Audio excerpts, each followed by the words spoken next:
Welcome to the deep dive. Today we're doing something a bit different, really diving into a very personal story. That's right.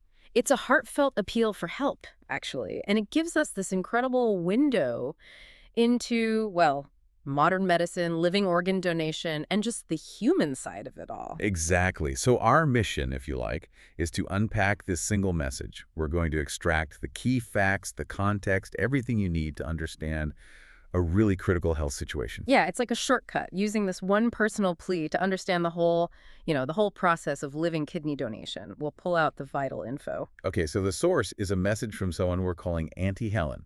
She's 61, and she's facing, well, a major health battle. A really serious one. The message states she has stage 4 chronic kidney disease. Stage 4, that sounds pretty advanced. It is. Basically, her kidney function is down to just 15%. Yeah. That's really critical territory. Kidney failure is right around the corner at that point. Wow. Okay, so the urgency is clear. Definitely. A transplant isn't just an option. It's becoming essential. And what really comes through in her message is her personality. She says she always tries to live life to the fullest and value my relationships. Mm-hmm. But now she says she's facing a health challenge I can't overcome alone.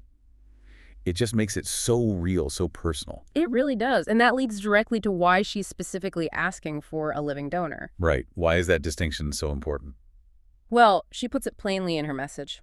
A living donor transplant offers me the best chance at a longer, healthier life. Okay, best chance.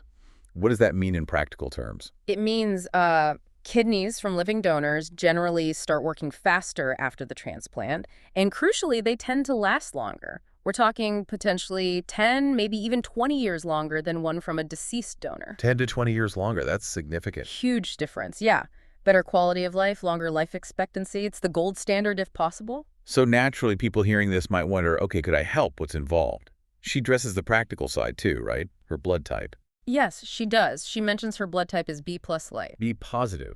Yeah. So does a potential donor need to be B positive too? Well, that's a common assumption, but no, not necessarily. This is important. Okay. Auntie Helen can actually receive a kidney from someone with blood type B+, B, O+, O, or even O. Oh. So O types can donate to B types? I didn't realize that. Yes, O is the universal donor for kidneys too, in a sense, though it's a bit more complex than blood transfusions, but O+ and O are compatible here, so that really opens things up. That broadens the pool considerably then. Absolutely, and she highlights this herself, saying you don't have to be an exact match, which leads to another really interesting point. Which is? These things called paired kidney donation programs, she mentions them. Right, paired donation. How does that work if you're, say, O+, and she's B+ O, but maybe not a perfect tissue match or something? Or if you're willing, but A+ O? Okay, so imagine you want to donate to Auntie Helen, but you're not directly compatible. Maybe you're A+ O. Yep. But somewhere else, there's another pair. Someone who needs an A+ kidney, and their potential donor is, say, B+ and compatible with Auntie Helen. Ah, I see. So you swap. Exactly. It's like a chain reaction, sometimes involving multiple pairs. Your A+ kidney goes to the person who needs it, and their donor's B+ kidney comes to Auntie Helen. It's an amazing system that helps overcome incompatibility. That's incredible. So even if you're not a direct match, you could still indirectly help her get the kidney she needs. Precisely. It dramatically increases the chances for everyone waiting. Okay, that's a huge piece of information. Now, another big question people always have is cost. Donation is a major surgery. Understandably, yes.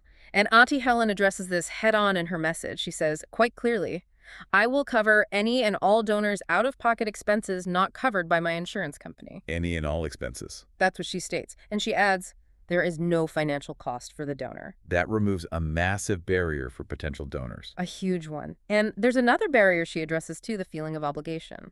Right, like if you start the process, you're locked in. Exactly. But she reassures people.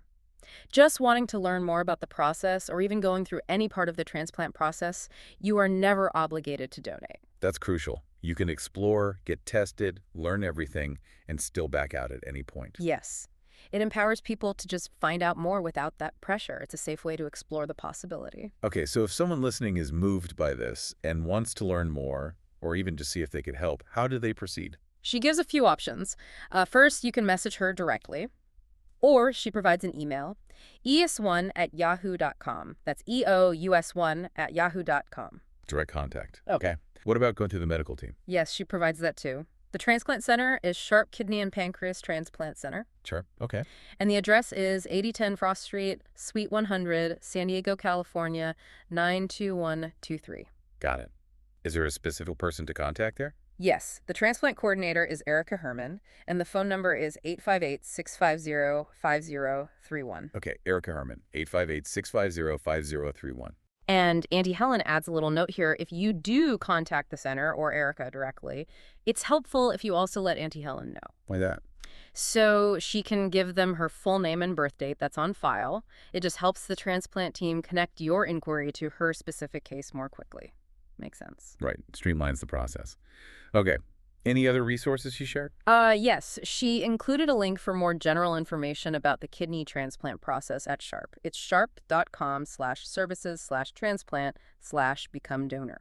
Great, we'll make sure that link is available, so donate, explore donation, contact the center. Anything else? Well, there's one more really important thing she says. What's that? She emphasizes even just spreading the word could help save my life. Ah, so it's not just about finding a direct donor from this message. Not at all. It's about awareness. Sharing her story, sharing the need, sharing the information about donation, that in itself is incredibly helpful. You never know who might see it, who might be inspired, who might turn out to be the right person. That really broadens the call to action. Help isn't just one thing. Exactly. Sharing is pairing, quite literally in this case. And finally, she wraps up her message with gratitude, doesn't she? Yes, simple and heartfelt. She thanks everyone for reading, caring, and sharing. You can really feel how much just knowing people are listening means to her. Absolutely. So, reflecting on this deep dive into just one message, what have we really learned here? Well, several key things, I think. First, the sheer vital need for living kidney donors. It makes such a difference. Yeah, and second, that compatibility is maybe more flexible than many people assume. Blood type isn't the only factor, and these paired programs are amazing. Definitely. And third, the support systems in place for donors covering costs, removing obligation. It's designed to make it feasible for people to step forward. It really shows how a single personal story, like Auntie Helen's, connects directly to these, complex medical systems and the power of community reaching out. It does. Which leads us to maybe a final thought for you, the listener, to take away from this. Think about this. What does Auntie Helen's brave, very open message tell us about how communities and just individuals can rally together when someone faces a huge personal challenge like this?